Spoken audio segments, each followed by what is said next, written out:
Welcome to another episode of Banking on Education with special guest Genesis Romero, Hi. pre-K teacher at Golden Acres Elementary. Yes. Tell me how you got into teaching. So I got into teaching. So I did 5 years as a teacher aide. And then I'm going into my 5th year as a teacher. So I started 3 years I did South Houston High School. That's the high school I went to. And then the other 2 years I did 5th and 6th. And then I did pre-K aide. And that's when I knew I was like, I want to be a pre-K teacher. And so in total, I've been in the district for 10 years, but 5 as an official teacher. What was it about pre-K that you found so special? We're the foundation. I mean, just seeing their growth from like August all the way to May is amazing. And then just, they just come knowing nothing. And then they're like I said, they're sponges and they love to learn. So just seeing that growth, I feel like as a pre-K teacher, you're able to see that growth much faster as in other grade levels, I feel, because just the maturity when they leave pre-K is just amazing. So yeah, so pre-K, it wasn't something. It really wasn't that popular probably 15 years ago. Yeah. But lately, people have realized how, like you said, foundational and important. Oh yes, it is so important. I feel like I said, it's the foundation to just getting them into the routines, into coming to school, into love learning. And I feel like I tell parents, it's like you're doing them a disservice if you don't bring them, because you will see that difference not only academically, but socially, because it really does help them just to be more out there, more comfortable when they get to different grade levels, especially start grade level testing. So you're getting to finally see some of your kiddos now. They're in 3rd grade. Yeah. What's that like for you to I mean, because they end up growing really quickly. Yeah. So, I mean, just seeing that, like, they always come up to me. They're like, Miss Romero, we miss you because of you. Like, I was able to write, like, a sentence or, like an essay and things like that. So, just, like, they always remember, like, oh, I remember that we did, like, this party, or, like, just little things like that. Like, it really just makes my heart melt just seeing that they always remember and things that they remember in the classroom. So. Yeah, people always remember a really good teacher. Yeah. Who were some of your influences that you had? What were some of the teachers? So definitely for me, it was Miss Peterson. So I had her when I was in 8th grade and intermediate. And she just made learning so fun. I remember that subject was not one of my best ones. And I was just, when I went into that classroom, I was like, she's amazing. Like, I'm never gonna make it to her expectations as a student. And she just always had time. She always had patience with me. So she just made an impact. And I still follow her, like, on social media, and I always tell her, like, because of you, or you're one of the teachers that made me, inspire me to be a teacher, So do you think the route that you took by being a para first and then becoming a teacher, did that help you? It helped me in so many ways. And it helps, like, in classroom management. You get to see different teachers doing different things in classroom. You're like, okay, I want to do that. I wouldn't do that. So you really do get that foundation of, like, how to talk to kids, not just little kids, but big kids. They're all going through different emotions, different hormones, like they say. So you want to just make sure that, you're their teacher, but also you're also listening to what they need. So definitely getting the foot in the door.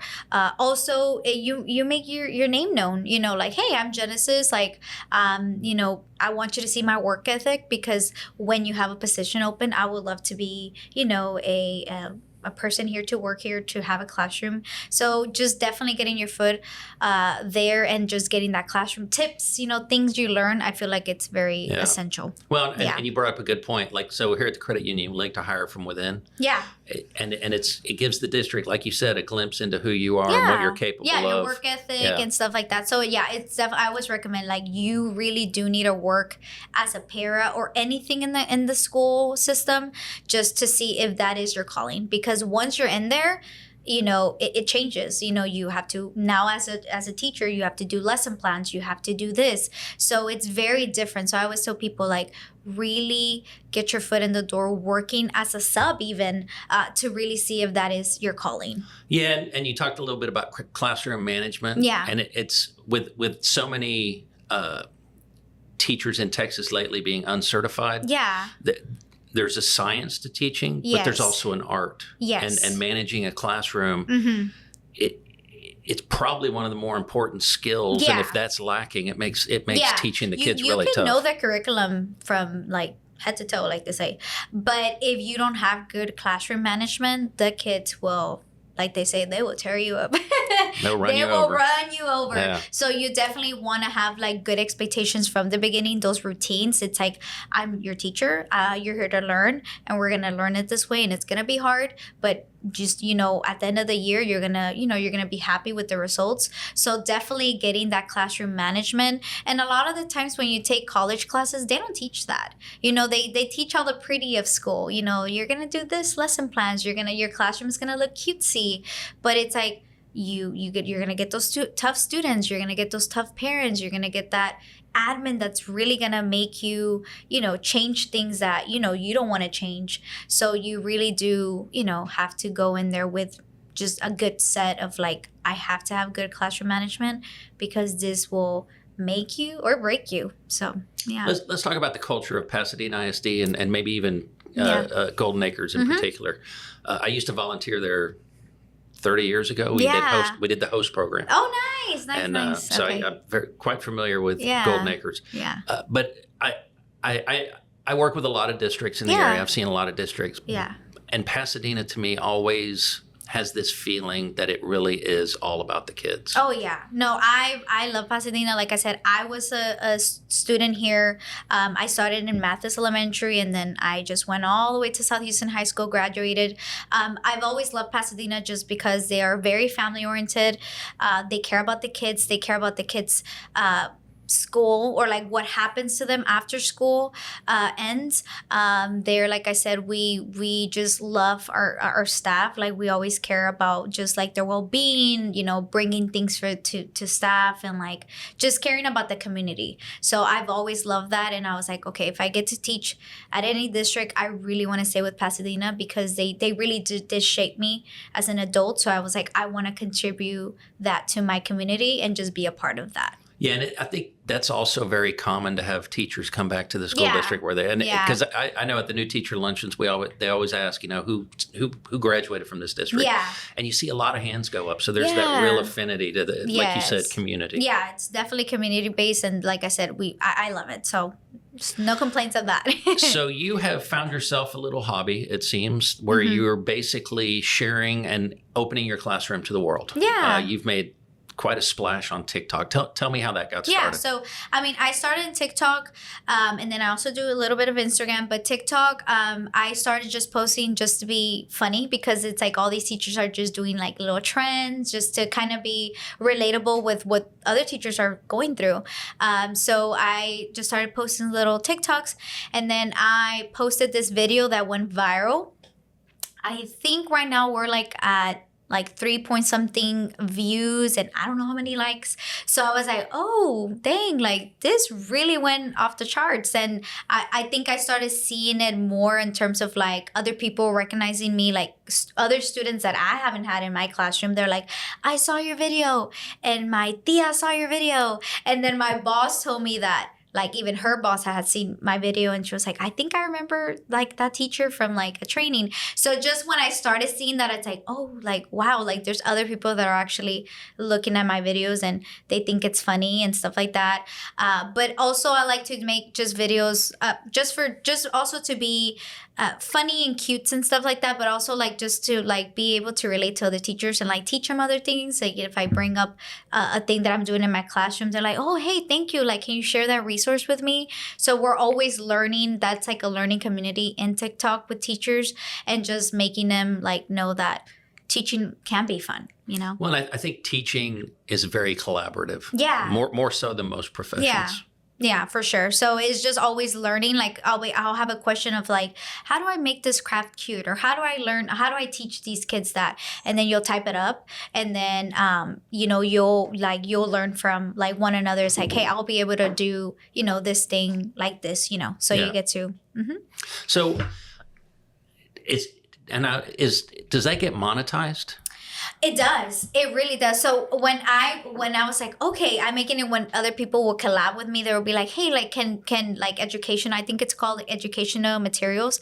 And they'll be like, can we send you this and can you promote it? And then we'll pay you for this. So or we'll give you this for free. And I was like, that's perfect. Like I need that for my class. So that's when I started seeing like, okay, you can make money out of this. So yeah, you do get paid for, I think if you make so many videos or views, like you do get paid. And also for me, it's more of like the collabs in terms of like, I'll send you this if you promote it and in your classroom. And then it's a free resources that I'm bringing to my kids just because I'm able to just showcase things for them and they're pretty fun. So, well, and that's important because, you know, you mentioned resources. Mm-hmm. It is not cheap to get a classroom up and running. No, it is not. No, it's a lot of what you bring into the classroom, like yourself with whatever money you have or just getting things from other people. So yeah, it's a lot of like what you bring into the classroom from your pocket. So what advice would you give a first year teacher when it comes to not only their money, but their classroom? Yeah. So, I mean, like I said, when I was a teacher aide, I started a savings account. So just putting in there $5, $10, $20, anything that you can just to help when you do become a teacher and when you do have your classroom, you're able to use that money for your classroom. Because a lot of the times, like the districts can't provide everything for your classroom. And of course, you're going to buy the essentials for your classroom. It builds up. So don't be afraid of like, oh, my classroom doesn't look like this. I want it to look like this. It will. So you just have to give it time, but it does help having some savings. That way you're not like, oh my God, this is expensive. I don't have this. That way they have at least those essentials for the students, at least for like their first impression when they come in the classroom. It's like, okay, I have this for the students just to make it at least teachable and fun for them in the beginning. And then slowly you'll get your classroom where you need it to be. I don't think the general public understands how much teachers spend out of pocket. Oh my God, we do. Yeah, especially with the little ones, they'll come and it's like, I'm hungry, I want an extra snack. So always having extra snacks. That comes from you. You know, you have to go out and buy extra snacks or incentives like candy and like treasure box. They love getting little toys and stuff like that. That all comes from you. You know, you do have some, parents to donate things, but then at the end of the day, it does come from you if there's certain kids that can't financially do it. You feel bad. You're like, you know what? Like, I'll get it. I'll go buy it for you. I'll go buy this. So it really does. Everything comes from you. So. Yeah, I think that's one common trait that I've seen in all really good teachers is they're givers. Yeah. I mean, obviously they're not doing it for the money, but they're givers. They're giving. They give more than most people realize. Yeah, I tell teachers, like, if you're going in for it for the money, you're in the wrong profession. You're always just doing it to give, to just help the students, really shape them. You are in the giver career path.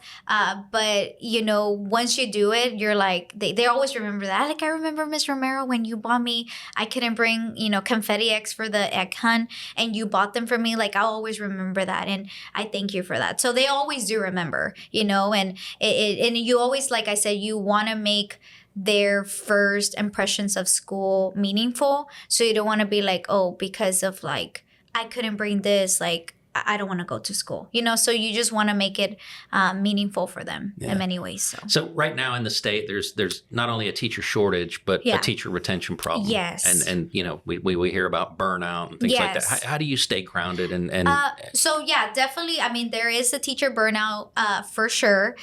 So just having a balance, definitely like knowing that when you clock out, when you leave at 3:30, that's it. I'm going home. I'm going to go and reset. I'm going to go find a hobby, learn just to distress because you can get burned out. You can. So just finding that balance of like, once I'm a teacher from 7:30 to 3:30, but then I am myself. I am Genesis, like from 3:30 to all the way to whatever time you sleep, and just having that balance, just to have time to your loved ones, having that time to just go for a walk, go, if you want to go shopping, just go window shopping, like they say. If you can't buy anything, just having that balance for sure, because you do get burned out, and if you're not the best version for your kids, they'll see that.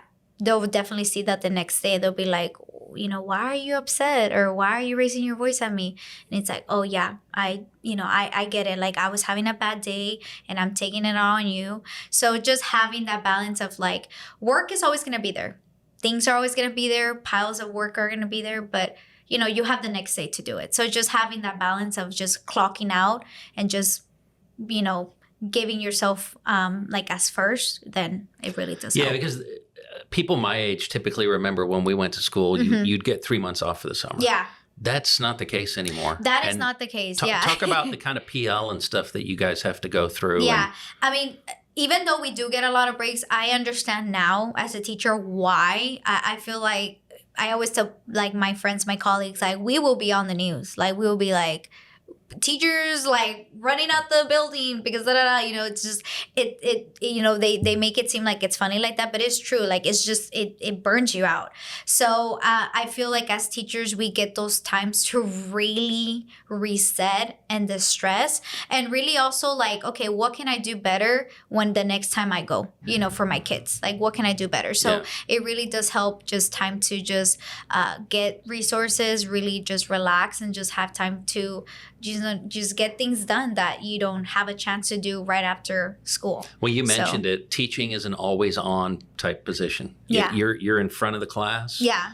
And you've got to be on the whole day. The whole day. Yeah, the whole day. It's exhausting. It is exhausting. So yeah, like just having that, like, the moment, it's kind of like, okay, cameras are on, and it's like, okay, how do we entertain these kids? So just having that time to, like, in the summers to really reset, but also it's like, what can I do better that I didn't do last year? Like, okay, this didn't work last year with my kids. What can I do better now to entertain these new set of kids that are coming? So just having, like, just using also your summertime to really, learn from other teachers, like even in social media, like, okay, what can I do to make this better for my next following kids? Well, you're rocking it on TikTok. And so not only are you teaching kids, but you're probably teaching some older teachers, maybe some new tricks. Yeah. Which is really cool. Yeah. So I'm always learning for like my veteran teachers, but I'm also teaching these new teachers to just like, hey, you can do this. This, you can do it this way, and it'll be easier. They're like, wow, you're right. Like, or I can find this free resources and share with you.